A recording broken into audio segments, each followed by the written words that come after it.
karena terus memberikan semangat kami untuk menebar kebaikan, menjadi konektor kebaikan di dalam kehidupan kita. Baik, untuk itu silakan Bapak Ustadz Ilhamdi memberikan sharingnya, memberikan ilmunya, berbagi ilmu kepada kita semua. Silakan Bapak Ustadz Ilhamdi. Baik, saya ingin menyapa sahabat-sahabat semua, Bapak Ibu, teman-teman kami yang kami undang di malam hari ini. Bismillahirrahmanirrahim. Assalamualaikum warahmatullahi wabarakatuh. Waalaikumsalam. Waalaikumsalam warahmatullahi wabarakatuh. Alhamdulillahirabbil alamin. Alhamdulillahilladzi arsala rasulahu bil huda wa dinil haq liyuzhirahu 'alad dini kullihi wa kafa billahi syahida. Asyhadu an la ilaha illallah wahdahu la syarikalah wa asyhadu anna Muhammadan 'abduhu wa rasuluhu la nabiyya ba'dah. Allahumma shalli wa sallim wa barik ala sayyidina wa maulana Muhammadin wa ala alihi wa sahbihi ajmain.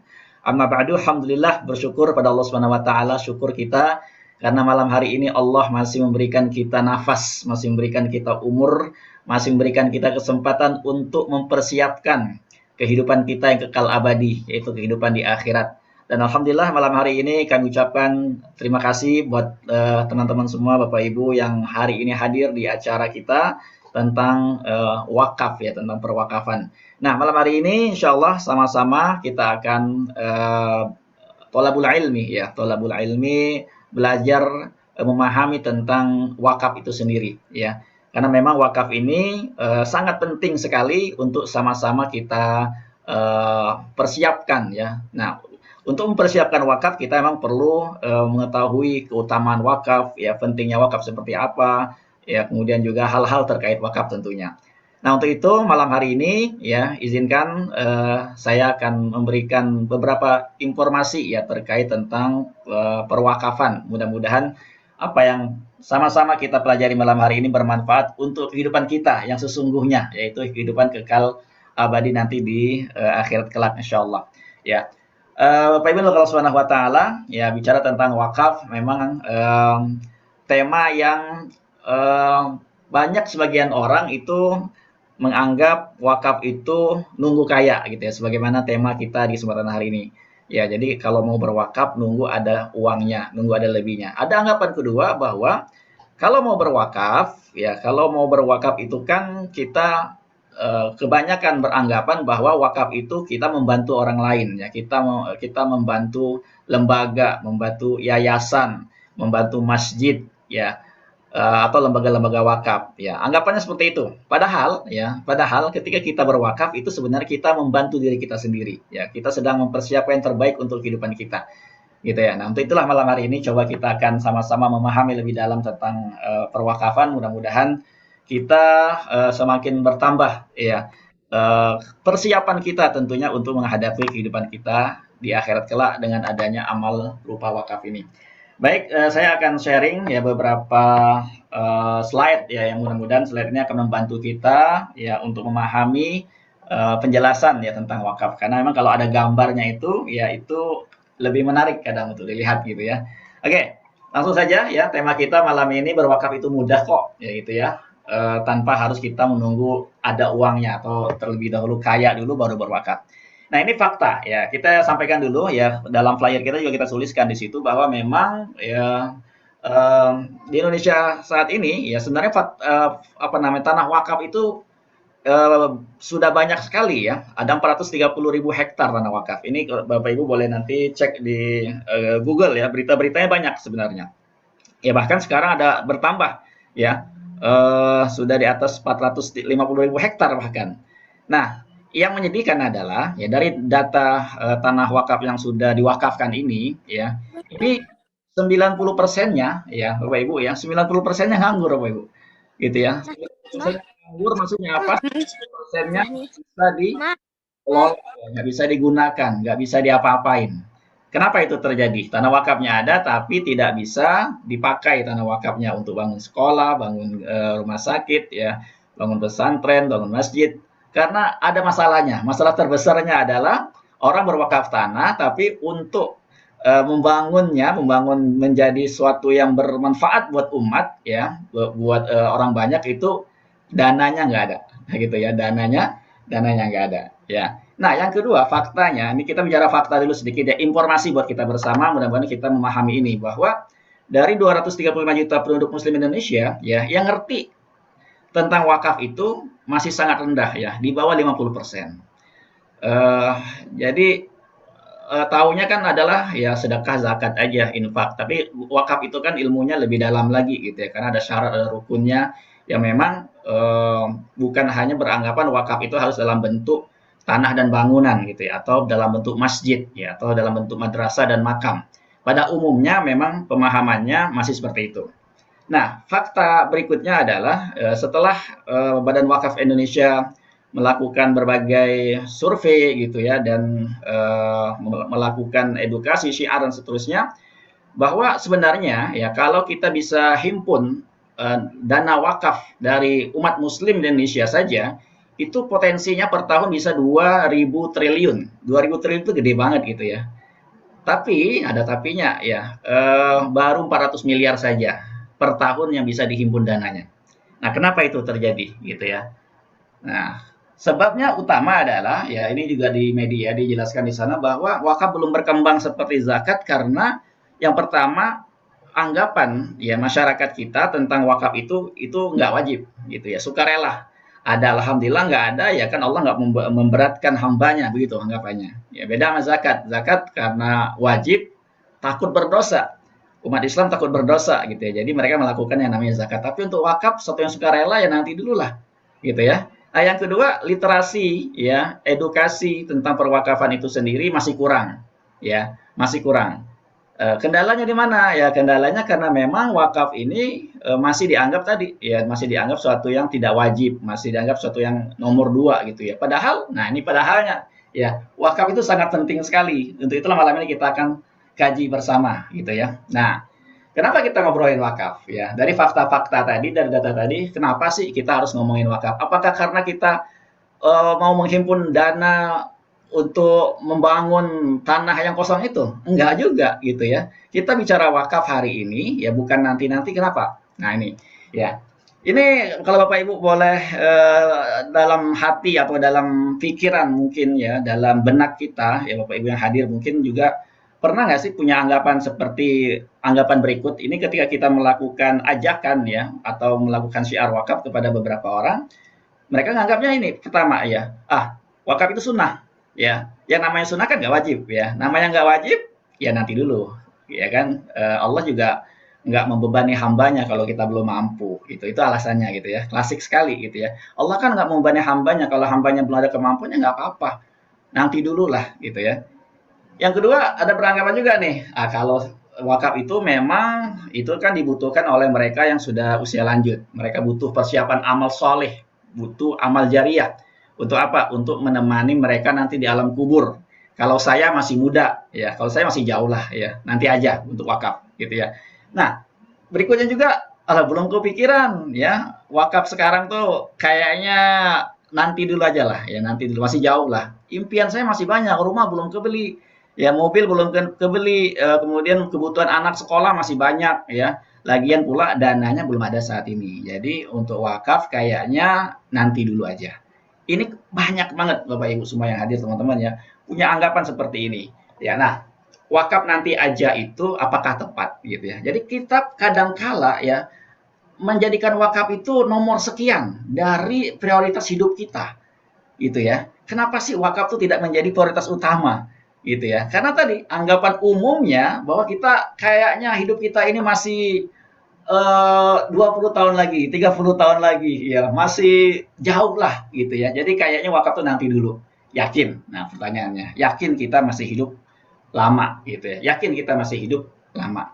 Ya. Jadi kalau kita kemarin, bukan kemarin sebenarnya, saat ini pun kondisinya masih sama gitu ya, bahwa kondisi COVID ini ya kita banyak sekali mendengar kabar sahabat kita, ya bahkan saudara kita dan keluarga kita, ya guru-guru kita banyak banget ya, yang mereka ini meninggal dunia karena COVID gitu ya.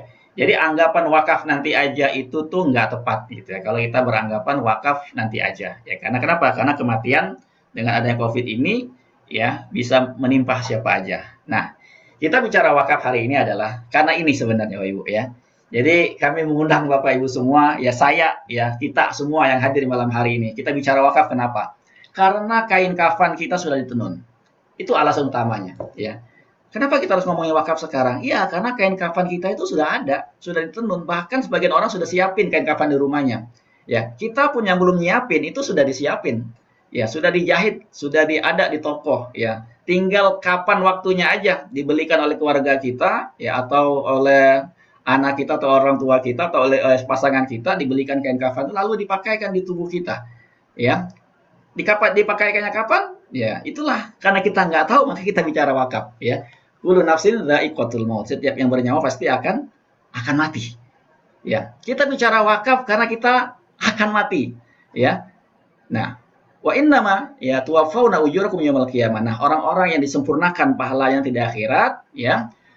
Inilah orang-orang yang akan dijauhkan dari siksa neraka, ya, dan dimasukkan dalam surga dan mereka adalah orang-orang yang beruntung.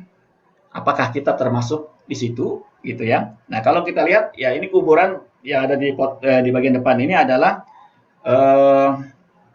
di Jakarta ini ya. Ini orang-orang yang meninggal karena COVID, gitu ya. Dalam sehari bisa berapa puluh ya, lebih bahkan ratusan yang dikuburkan. Nah, orang-orang yang dikuburkan di sana mereka juga punya anggapan yang sama seperti kita, ya. Mereka nggak mau, mungkin, ya. Ternyata kan berbeda, ya. Ternyata mereka pengen hidup lebih lama, ternyata ajal sudah datang.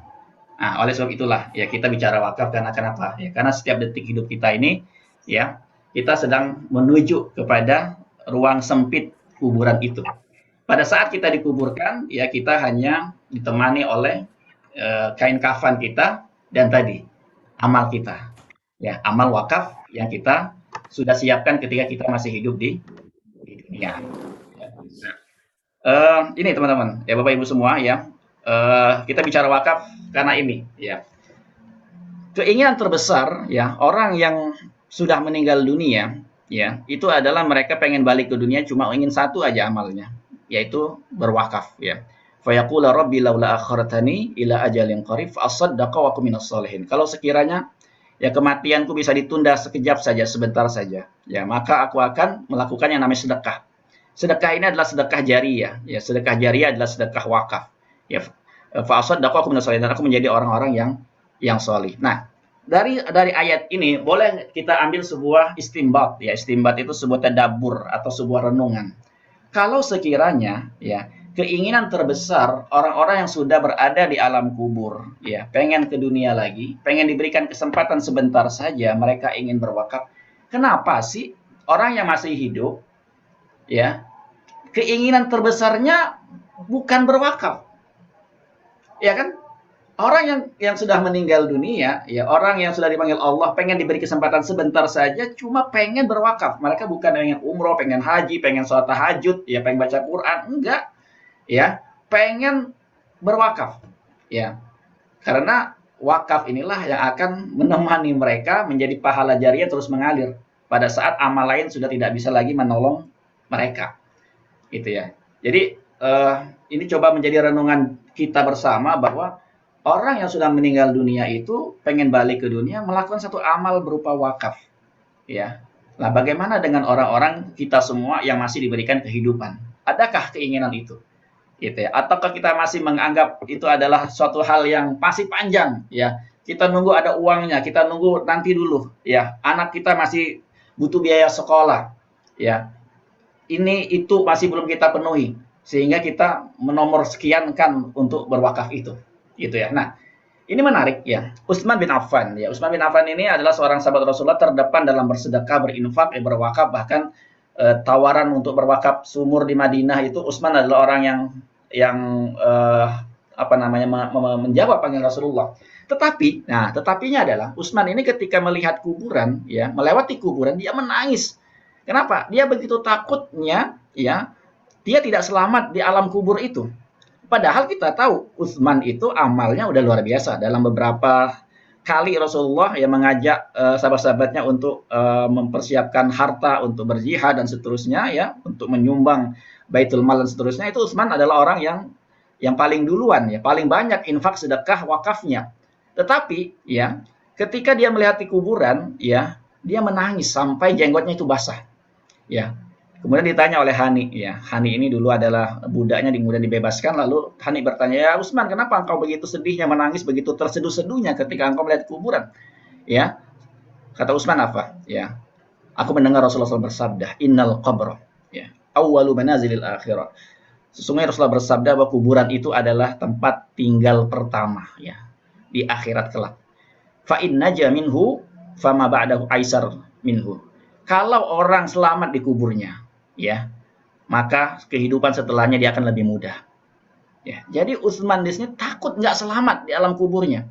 Ya, wa illam yanju minhu fama ba'dahu asyaddu minhu. Barang siapa yang tidak selamat di alam kuburnya, dia mendapatkan siksa kubur, ya, maka kehidupan setelahnya, hisab setelahnya, ya, timbangan amal setelahnya, melewati sirat dan seterusnya akan lebih berat baginya. Masalahnya adalah ketika Utsman aja yang sudah banyak amal ibadahnya, banyak sedekah wakafnya, itu begitu takut menghadapi siksa kubur. Ya, ngeri, ya, takut.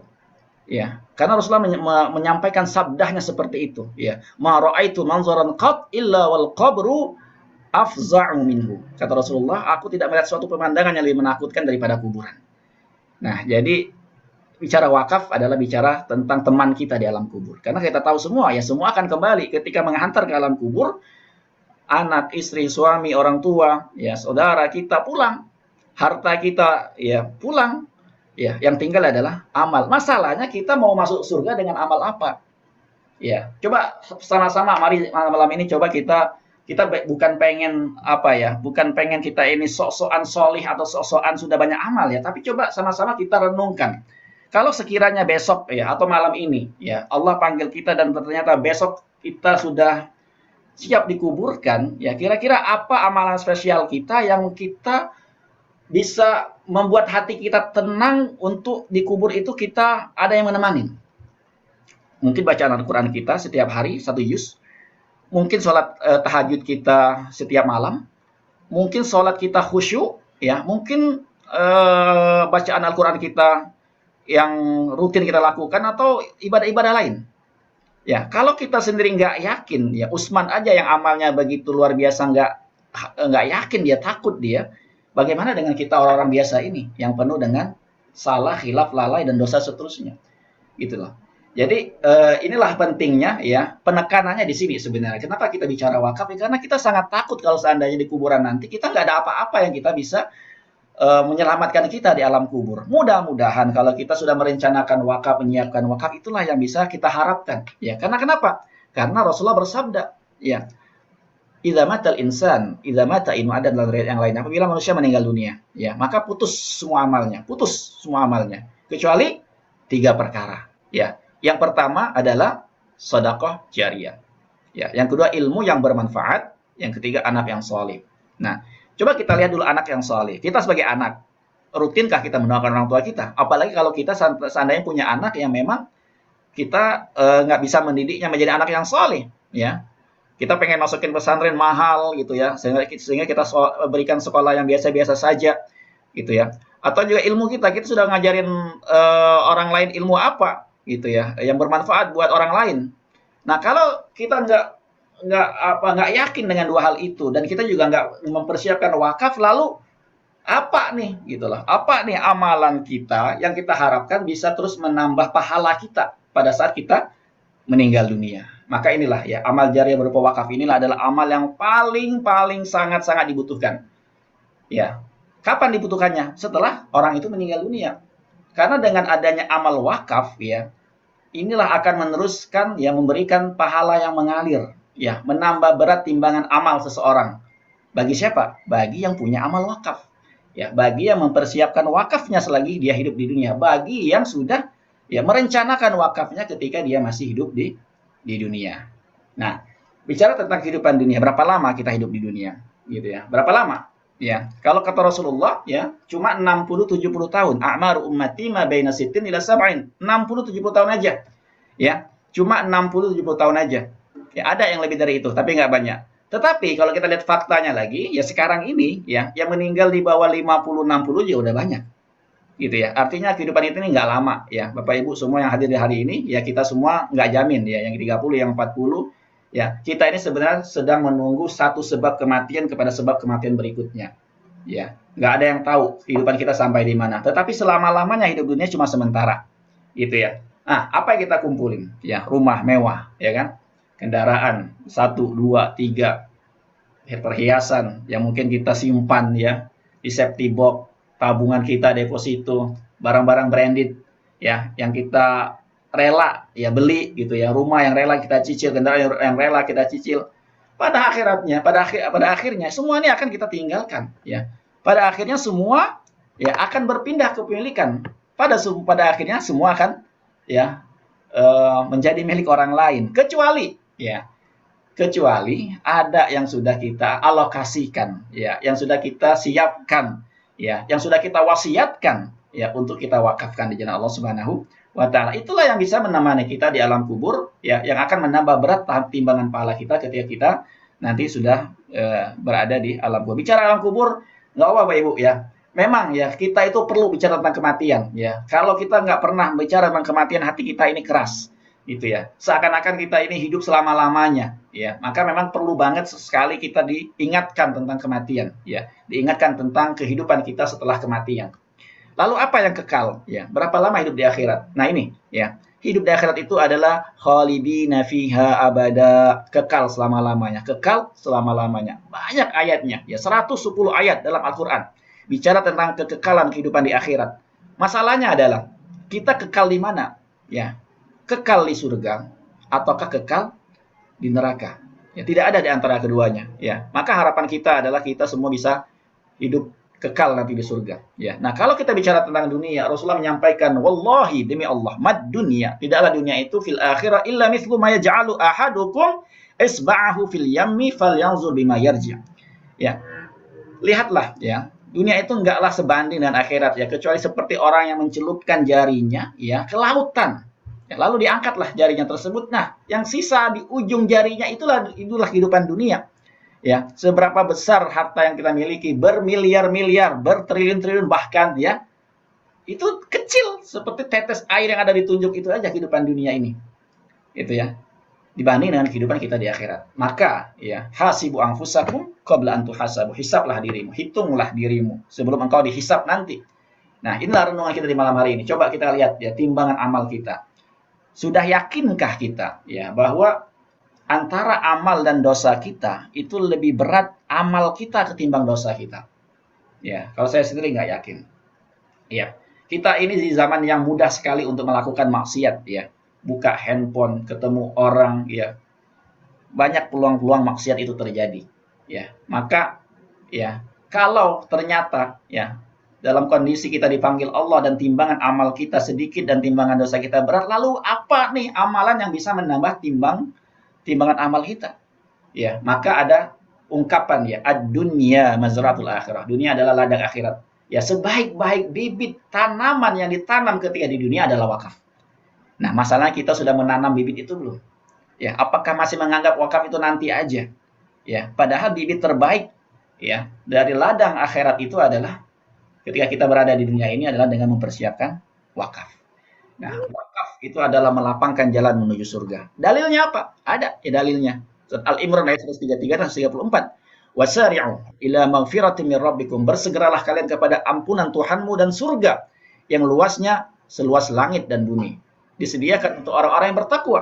Siapa mereka? Alladzina yunfiquna fis sarra wad dharra. Orang yang menafkahkan hartanya ya di jalan Allah Subhanahu wa taala dalam keadaan lapang maupun sempit ya. Orang-orang yang menahan amarahnya ya, wal kadhiminal ghaiz wal 'afina 'anil nas, orang yang memberi maaf kepada orang lain, kepada manusia ya. Jadi berwakaf itu melapangkan jalan menuju surga. Oke, kita bahas sedikit tentang apa itu wakaf. Nah, wakaf ya pengertiannya adalah menyerahkan harta kita ya, bukan seluruhnya tapi sebagian saja.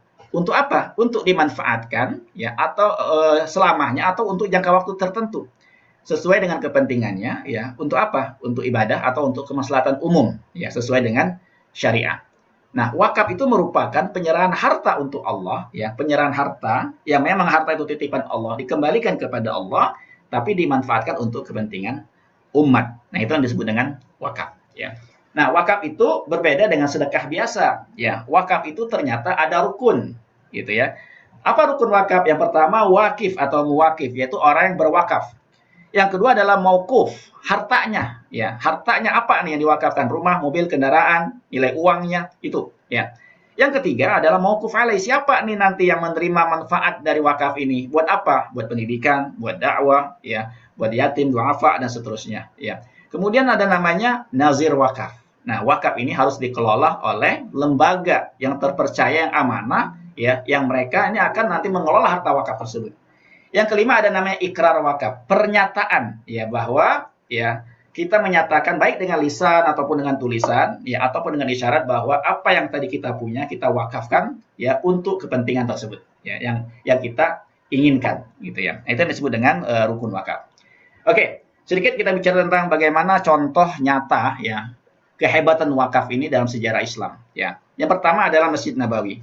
Bapak Ibu semua, ya, alhamdulillah, ya, yang sudah Allah undang, Allah hadirkan di Masjid Nabawi, dan yang belum, insya Allah, ya, segera kita hadir kembali, ya, diundang oleh Allah Subhanahu Wa Taala ke Masjid Nabawi. Ini masjid yang didirikan oleh Rasulullah Shallallahu Alaihi Wasallam pertama kali, ya. Yang kedua, ya, di Masjid Kuba, ya, ketika Rasul datang ke Madinah, Rasulullah membeli tanah, ya, dari dua anak yatim, lalu dibangunlah masjid.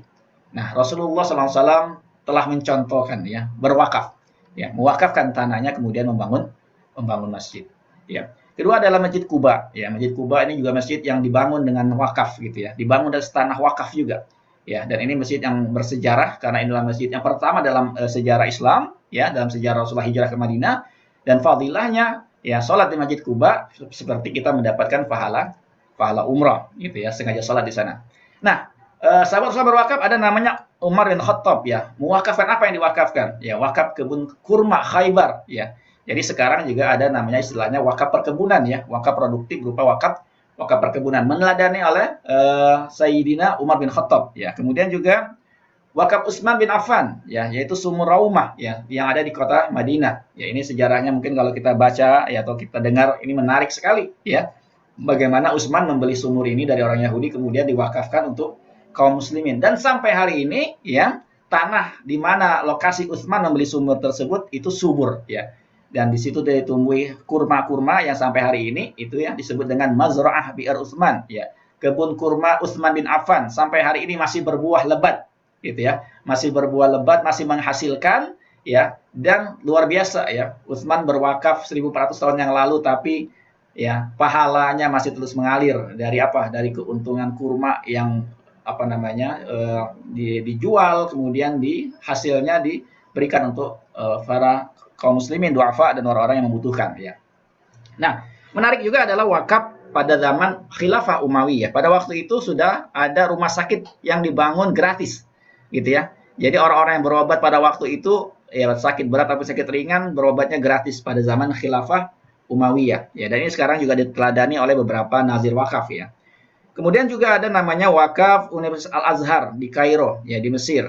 Nah, ini dulu awalnya adalah Masjid Jami' Al-Azhar, kemudian diwakafkan, ya. Kemudian berkembang menjadi kampus dan umurnya sudah 1000 tahun. Ini luar biasa kalau kita berwakaf pendidikan dan dakwah, ya. Pahalanya kekal abadi.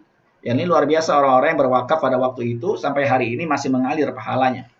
Begitu juga ada wakaf namanya wakaf tanah Tower Zamzam di Makkah, ya. Raja Abdul Aziz mewakafkan tanahnya, ya. Jadi masjid apa namanya di samping Masjidil Haram itu ada tanah yang disewa, ya, dibangunlah hotel bintang 5, ya, Hotel Abrajul Bait, ya, beberapa hotel di sana itu hasil keuntungannya untuk membiayai, ya, operasional Masjidil Haram, ya. Luar biasa pahala masih mengalir sampai hari ini. Kemudian juga ada namanya wakaf Syekh Buga, ya, Syekh Buga Al-Aceh, asal Aceh, Habib Abdurrahman Al-Habsyi asal Aceh di Mekah, ya. Beliau adalah, ya, orang kaya yang pada waktu itu membeli tanah, ya, di Makkah, kemudian tanahnya itu dibeli oleh pemerintah Arab Saudi karena mau perluas Masjidil Haram, tapi diberikan tanah yang agak ke belakang, tapi masih dekat dengan area Masjidil Haram, ya. Nah, tanah itu disewa lagi, ya, untuk dibangun hotel, ya. Beberapa hotel dibangun di sana, ya, hasil keuntungannya, ya, dalam wakaf wasiatnya. Jadi ada wasiat wakafnya, ya, yang disampaikan oleh Syekh Buga. Dia pengen dari keuntungan wakaf tersebut nanti, ya, hasilnya diberikan kepada jamaah haji asal Aceh, ya, asal Aceh untuk mendapatkan uang sebesar ya sekitar 1.200 real. Kalau dirupiahkan 4 sampai 5 juta lah per jamaah. Ini per jamaah ya.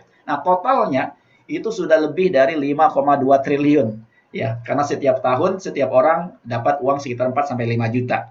Dari mana? Dari hasil wakafnya Syekh Buga Al Aceh ini ya. Di Indonesia ya ada emas yang ada di Monas itu ternyata wakaf dari Syekh namanya Teku Markam ya. Lebih kurang beratnya 28 kg emas itu dari Syekh Teku Markam gitu ya. Juga ada wakaf Istora Senayan itu dari Pak Hartono ya, mewakafkan tanahnya 5.000 meter persegi ya. Kemudian juga ada wakaf gedung DPR MPR itu ada tanah wakaf dari pendiri pesantren Darun Najah gitu ya. Artinya Indonesia pun ya dibangun dengan wakaf gitu ya.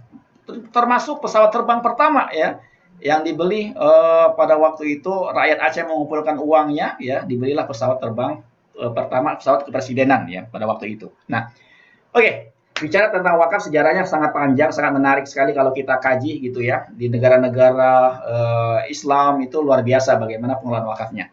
Kembali pertanyaannya adalah ke diri kita dulu nih.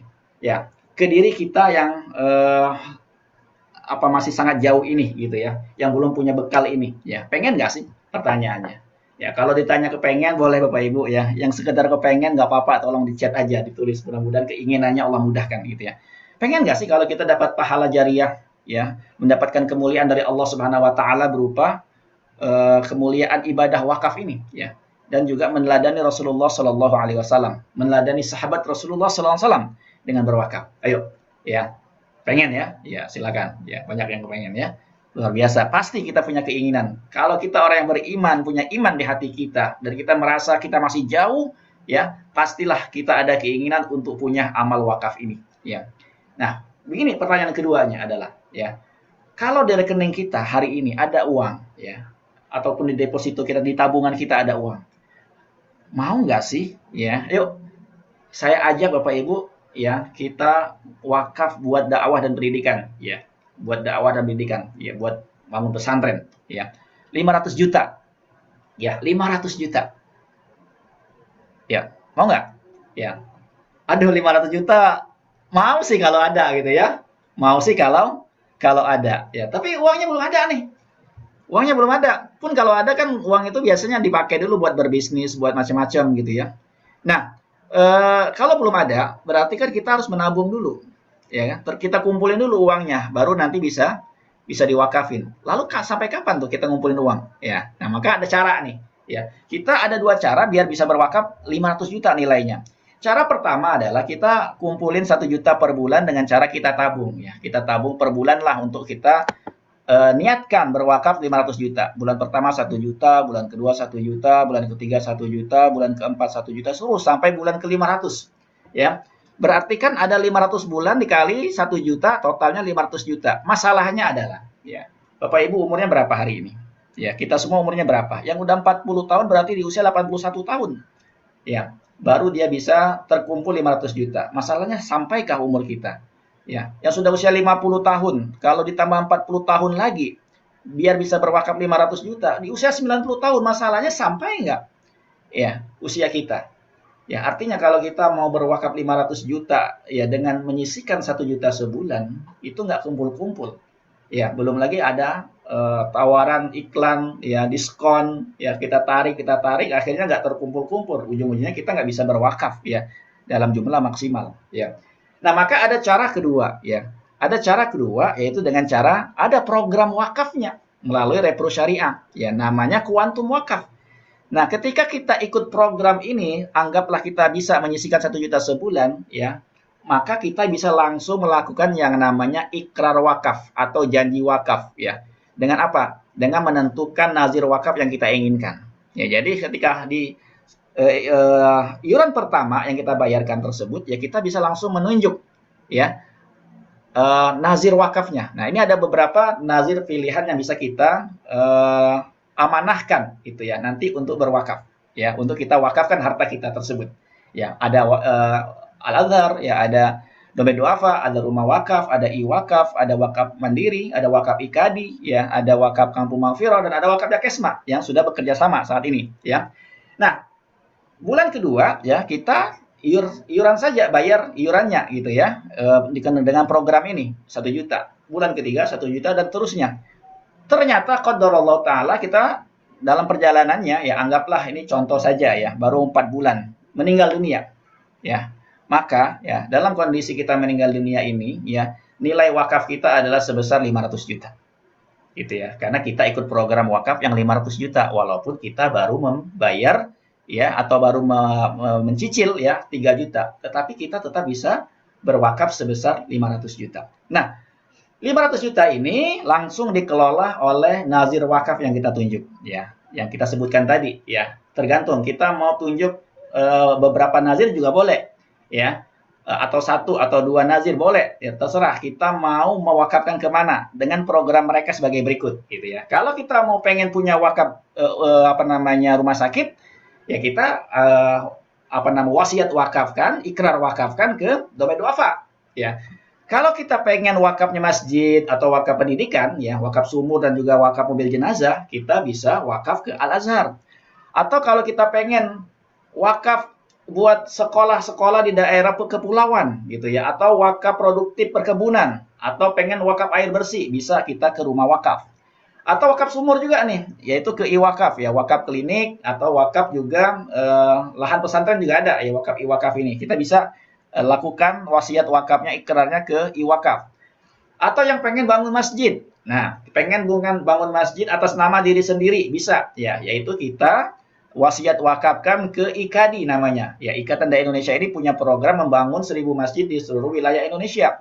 Ya, dan kerennya programnya adalah masjid yang dibangun itu ya disiapkan imamnya ya, dan disiapkan program-program kajiannya. Apa tujuannya? Ya, tujuannya adalah masjid itu makmur. Jangan sampai kita bangun masjid tapi nggak ada yang sholat, nggak ada yang ikut pengajian di dalamnya. Ya kan sayang. Pengen punya pahala jariah wakaf tetapi ya tidak ada kegiatan di dalamnya. Jadi kalau kita pengen berwakaf 500 juta nih, dibangunkan masjid, nanti kita ikrarkan ke IKADI ya, kita wasiat wakafkan ke IKADI ya. Atau wakaf perguruan tinggi bisa ya, atau rumah tahfidz bisa ya, atau wakaf produktif ke Yakesma ya, ini salah satu nazir wakaf juga. Atau yang pengen membahagiakan anak yatim ya, yaitu bisa ke yatim mandiri ya, wakafnya khusus memang untuk kemandirian anak yatim ya. Nah, itu diantara nazir-nazir wakaf gitu ya. Nah, kenapa kita merencanakan wakaf ini melalui namanya program kuantum wakaf ini gitu ya. Kenapa? Apa istimewanya? Ya, yang pertama begini. Ya, dengan cara kita memiliki program kuantum wakaf ini ya, hati kita menjadi tenang ya, tenang dan tawakal. Jadi, kalau dalam beraktivitas, dalam bekerja, beribadah, kapanpun ya Allah panggil kita sudah punya wasiat wakaf. Ya, yang nilainya terserah. Kita pengen punya wakaf berapa? Nanti kita bisa buatkan programnya.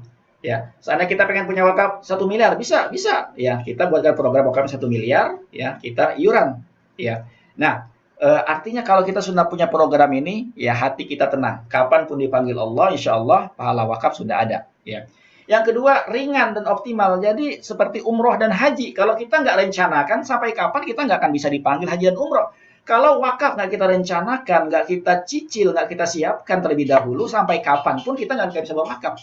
Maka dengan cara ini kita bisa berwakaf dalam jumlah yang sangat rendah, bahkan 10.000 per hari. Ya, kita sudah bisa berwakaf dalam jumlah maksimal, optimal. Ya, bahkan ratusan juta, bahkan miliaran bisa. Ya, dengan cara mencicil. Ya. Yang ketiga adalah ya ta'awun dan berjamaah. Jadi program ini adalah program ta'awun, saling tolong-menolong sama peserta ya, dengan dana tabarruk ya. Kemudian wakaf kita bisa kita wasiatkan, niatkan pahalanya buat siapa? Ya, buat orang tua bisa ya, buat almarhumah dari kakek nenek kita bisa. Ya, jadi kita ke dalam ikrar wakaf nanti kita sebutkan namanya untuk siapa wakaf kita tersebut ya. Yang keempat, amanah. Kita tenang, kenapa? Karena kita tentukan nazir wakaf yang kita kenal, yang kita percaya, yang kita pengen nanti mereka yang kelola wakaf kita. Ya tergantung kita pengen buat apa, buat masjid, buat pesantren, buat rumah sakit, buat sumur, kita ada pilihannya. Harapannya apa? Ya ketika itu nanti menjadi sebuah masjid atau menjadi sumur, pahala kita ya akan kita terima adalah kekal abadi. Ya selagi kemaslahatannya digunakan untuk maslahat untuk umat, gitu ya. Yang kelima, program wakaf ini ya adalah bukti cinta kita ya kepada keluarga kita ya. dan kepada ya orang tua dan anak kita tentunya ya, ahli waris kita. Karena kenapa? Selain kita menyiapkan wakaf sekeluarga, ya program ini juga ada nilai warisannya. Ya, jadi dua, ya. Selain wakaf ada warisnya. Nah, contohnya seperti ini, ya. Jadi Pak Wakif usia 38 tahun ikut program namanya program wakaf repro ini, gitu ya. Nah, sebulan dia ikut yang 1 juta per bulan. Ya, bulan kedua dan ketiga, keempat, meninggal dunia. Nah, program ini memberikan uang santunan sebesar 1 miliar. Ya, dari 1 miliar inilah ya 550 jutanya menjadi warisan, ya 450 jutanya menjadi wakaf. Kenapa ketentuan seperti ini? Ini sudah ada fatwanya, gitu ya. Jadi program ini sudah mendapat fatwa dari Majelis Ulama Indonesia dan seperti ini ketentuannya, gitu ya. Boleh lebih besar, boleh lebih kecil, nanti tergantung kita. Ya, kita sudah punya aset seberapa besar, gitu ya. Nah, bagaimana caranya berwakaf melalui Quantum ini? Ya, yang pertama adalah kita tentukan dulu siapa ya orang-orang yang pengen kita ajak bareng-bareng masuk surga.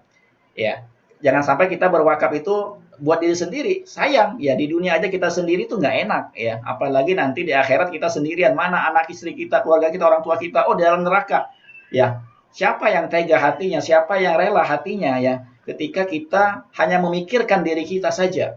Maka berwakaf melalui program Quantum Wakaf ini adalah program wakaf sekeluarga. Ya, kita sebutkan namanya orang tua, anak kita, pasangan ya dengan nilai wakaf yang tadi kita siapkan. Yang kedua caranya adalah kita hitung nikmat Allah Subhanahu wa taala yang Allah kasih selama ini kepada kita. Ya, kita perlu menghitung ini. Kenapa? Ya, jangan sampai kita sudah Allah kasih rumah, kendaraan, ya keluarga, pekerjaan, karir yang bagus, properti, ya, tetapi kita untuk Allah, bukan untuk Allah, ya. Allah nggak butuh kita. Untuk kehidupan kita yang kekal abadi, kita masih pikir panjang lebar lagi. Ya, maka kita hitung berapa yang pantas. Ya, berapa yang pantas setiap bulan kita keluarkan. Ya, untuk apa? Untuk wakaf kita. Nah, ketemu angkanya. Sederhana begini, kalau kita ada sekeluarga 6 orang, ya, anggaplah 10.000 per hari.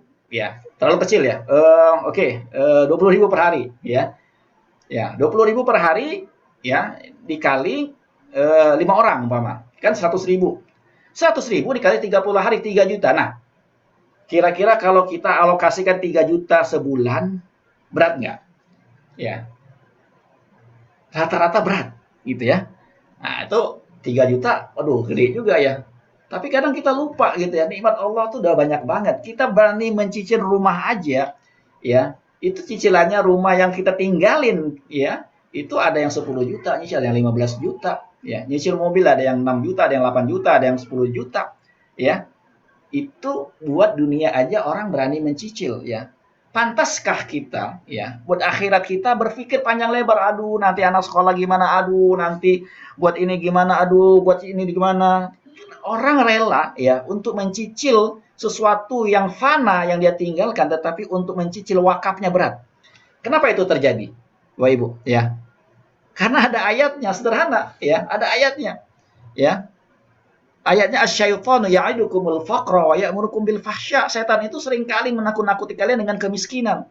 Ya, ayat sebelumnya itu bicara tentang infak dan sedekah dan wakaf. Ya, ketika kita berinfak di jalan Allah untuk Allah, itu tuh setan nakut-nakuti. Janganlah kebanyakan besaran, nanti aja lah, ini masih banyak nih utang-utang kita PPR. Gitu ya, seperti itu. Ditakut-takuti kita dengan kemiskinan, ditakut-takuti kita dengan kekurangan, sehingga apa? Ya, sehingga kita bisa jadi teman setan. Kenapa? Ya, kan ini kan pintu kita, sebab kita ya yang akan nanti menambah pahala kita dan akan menjadi jalan kita masuk surga. Sedangkan yang namanya setan menggoda dari atas, dari atas enggak, dari kiri, kanan, depan, belakang, ya, agar kita menjadi temannya untuk nanti ya disiksa di neraka. Maka setan nggak pernah rela kalau orang tersebut menafkahkan hartanya ya di jalan Allah Subhanahu wa taala. Maka digoda, ditakut-takuti dia dengan kemiskinan, dengan kefakiran, dengan kekurangan, sehingga kita berat banget untuk berwakaf itu. Gitu ya. Nah, maka ya kita harus lawan itu ya, karena kita kalau pengen punya suatu yang menyelamatkan kita di akhirat kelak, kita harus punya wakaf gitu ya.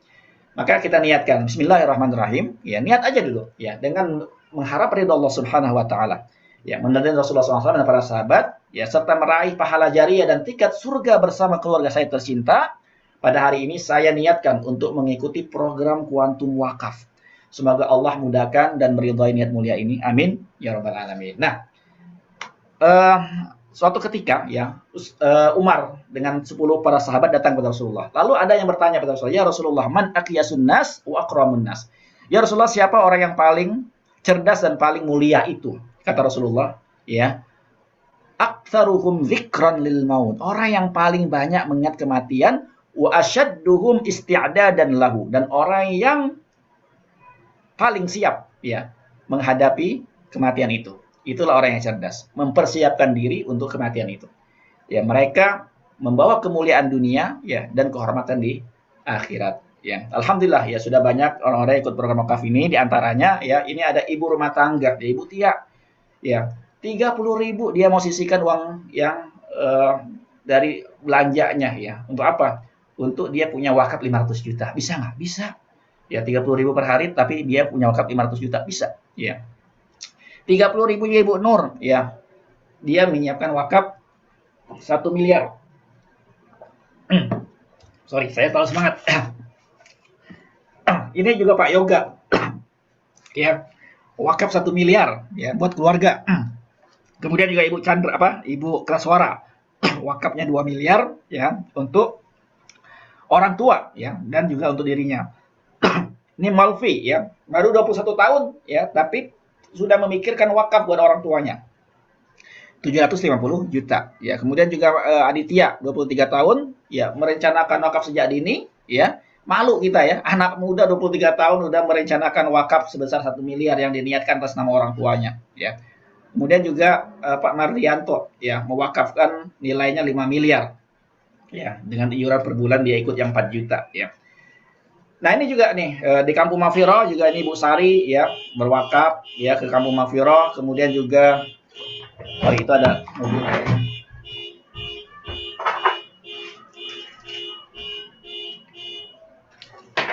Oke, berikutnya ya ini Ibu Mira Karmelia ya berwakaf ke Kampung Mafiro 250 juta ya. Nah, kenapa Kampung Mafiro ini sedikit karena banyak jamaah Mafiro malam hari ini, nggak apa-apa ya saya sampaikan program Kampung Mafiro Ustadz Hatta ya. Di sini ada pesantren namanya ya, Yayasan Kampung Mafiro atau Mafiro Bina Umat ya. Ini mencetak para guru-guru, para dai, para ulama ya. Dan ini beasiswa full 100%. Kita jadi mahasiswa yang sekolah di sini, yang kuliah di sini, ini gratis ya. Dan mereka disiapkan untuk menjadi guru-guru di masa yang akan datang. Tujuannya apa? Ustadz Hatta membuat ini ya agar jangan sampai kita sekarang bisa belajar sama guru-guru kita. Anak-anak keturunan kita nanti belajar sama siapa? Ya, cucu kita belajar sama siapa? Nah, guru-guru ini sedang disiapkan ya. Yang harapannya mereka bisa nanti membina umat ya. Membina umat, mengajari umat sholat, ibadah dan seterusnya ya. Maka sekolah ini gratis ya.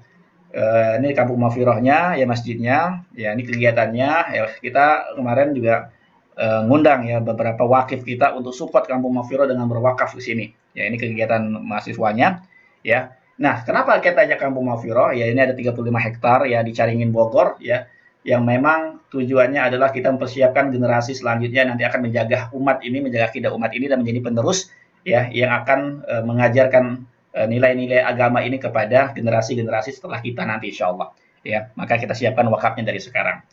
Ini juga ada Pak Gilang ya berwakaf 450 juta. Ya, kemudian juga ini ada Ibu Mila ya, Ibu Mila yang tadi MC juga sudah berwakaf ke Kampung Mafiro juga. Ya, kemudian ini ada Pak Kasmen juga. Ini barusan hari Minggu kemarin ya, kita ikrar wakaf ke sini ya, Ibu Prima ya berwakaf sekeluarga ya, Pak Kasmen berwakaf sekeluarga. Kemudian juga ada Ibu Haja Hilda ya, Ibu Hilda juga berwakaf ke Kampung Mafiro yang nilainya cukup besar juga ya, sampai 350 juta. Ini juga ada Pak Nazarudin ya, berwakaf besar juga nilai wakafnya 250 juta ya ke Kampung Mafiro. Juga ini ada Pak Daniarso dan Ibu Sri Hartanti ya, dua-duanya suami istri berwakaf ya ke Kampung Mafiro diserahkan kepada Ustadz Hatta. Kemudian juga ini ada Ibu Rika ya, insya Allah alhamdulillah malam ini kayaknya di Zoom ada ya, namanya Ibu Rika Kirmawati ya, juga sudah berwakaf ya ke Kampung Mafiro. Kemudian juga ada Ibu Yayang juga, alhamdulillah malam ini juga ikut Zoom juga ya, sudah berwakaf juga ke Kampung Mafiro. Ada Pak Midi juga ya bersama keluarga ya, alhamdulillah juga berwakaf ke Kampung Mafiro juga banyak ya. Kemudian juga ada Pak Asep ya ke Kampung Mafiro juga, ada Pak Novel, banyak ya. Kita insya Allah tanggal 26 nanti ada beberapa lagi jamaah yang ikrar wakaf ke sana ya. Dan seterusnya banyak insya Allah, alhamdulillah ya, kita bersyukur. Untuk apa ya, bukan untuk Mafiroh wakaf itu ya, untuk diri kita sendiri ya, apa yang kita siapkan untuk kehidupan kita setelah kematian kita ya. Nah, menurut Imam Hasan al-Basri hidup dunia ini cuma 3 hari, ya. 3 hari, ya. Masuk 3 hari itu gimana? Ya kemarin udah nggak bisa kita ulang lagi, ya. Kesempatan hari inilah kesempatan kita beramal, ya. Jadi kalau kita mau beramal jangan tunda-tunda, sudah niat aja Bismillah, gitu ya. Besok belum tentu ada kesempatan, ya belum tentu ada waktu kita bisa menemui kembali. Ya, nah ini ada gambar menarik Bapak Ibu ya, yang malam hari ini melihat gambar ini, coba kita renungkan gambar ini. Ini gambar gunung es ya. Kalau mungkin kita sering mendengar filmnya apa Titanic gitu ya, ketika menabrak gunung es itu kan di bawahnya tuh yang gede. Ya. Ini anggaplah ya nikmat Allah itu tiada batas ya. Dalam kehidupan kita dari kita lahir sampai kita setua ini gitu ya, yang sudah tua gitu ya. Nikmat Allah itu kalau kita hitung banyak banget ya. Lalu nikmat yang kita syukuri itu seperti apa? Ya, seberapa besar yang sudah kita syukuri, kita berikan di jalan Allah, ya, yang kita wakafkan itu berapa? Kalau kita masih mikir panjang lebar 1 juta sebulan masih berat, Allah, ya, 500.000 atau berapa yang mau kita wakafkan, kita keluarkan untuk menjadi nilai wakaf kita, terasa berat. Mari kita renungkan lagi ya, nikmat Allah yang Allah sudah kasih kepada kita itu besar sekali, ya, maka untuk hitung-hitungan sama Allah kita nggak layak, gitu ya. Kayak kita sangat-sangat nggak layak sekali. Ya, nah ini ada tabel contoh saja ini ya, biar kita punya gambaran. Silakan Bapak Ibu yang punya gambaran ini sederhana begini ya. Jadi kalau kita usia udah 51 tahun sampai 55 tahun lah anggap ya. Itu cuma 1.250.000 loh ya. Tapi nilai wakaf kita sudah bisa ada 225 juta ya, dan waris kita ada 275 juta. Apalagi kalau masih muda ya. Usia 30 tahun dia 350.000 aja itu. Wakafnya sudah bisa 250 juta, 225 juta ya. Kemudian juga ini kalau mau wakaf 410 juta ya cukup ya, kalau usia 40 tahun 1 juta aja. Ya 1 juta itu sudah bisa berwakaf 450 juta. Tapi ada warisan 550 juta. Mau 1 miliar ada tabelnya ya, mau ada tabelnya ya. 2 miliar, 3 miliar nanti bisa kita hitungkan. Ya, jadi untuk informasi lebih lanjut ya bagaimana kita merencanakan ya punya program wakaf ini, ya kita akan bantu Bapak Ibu. Ya silakan nanti hubungi yang mengundang ya. Karena kalau nggak direncanakan sampai kapan kita juga nggak akan punya wakaf ya. Kalau kita ibarat haji umroh kita nggak rencanakan kapan kita bisa berangkat haji dan berangkat umroh. Ya jadi penting banget kita merencanakan untuk kehidupan kita nanti di akhirat ya. Kenapa? Ya hidup di dunia ini pasti berakhir. Itu ya sebesar apapun ya yang kita kumpulkan sebanyak apapun ya. Kalau kita mau bawa buat kehidupan kita yang kekal abadi, maka itulah yang kita wakafkan ketika kita masih hidup. Ya, mari bersama-sama ya dengan niat dulu aja. Ya, mudah-mudahan Allah Subhanahu wa taala mudahkan kita semua ya untuk punya pahala jariah berupa amal wakaf ini. Wallahu a'lam bishawab. Jazakumullah khairan. Terima kasih semua yang hadir malam hari ini. Tadi saya lihat ada 55 orang, 66 orang ya, masih ada 51 orang yang bertahan di malam hari ini. Mudah-mudahan bermanfaat buat kita bersama. Setelah ini adalah tinggal kita hubungi saja yang mengundang ya. Nanti akan dijelaskan lebih detail programnya seperti apa. Ya nanti akan dibantu untuk mempersiapkan, merencanakan berwakaf dengan cara kuantum. Itu saja dari kami semua. Terima kasih buat Bapak Ibu semua yang hadir malam hari ini. Ya mudah-mudahan menjadi pahala buat kita semua ya, dan Allah Subhanahu wa taala menerima ibadah kita semuanya. Amin ya rabbal alamin. Wassalamualaikum warahmatullahi wabarakatuh. Waalaikumsalam Waalaikumsalam warahmatullahi wabarakatuh.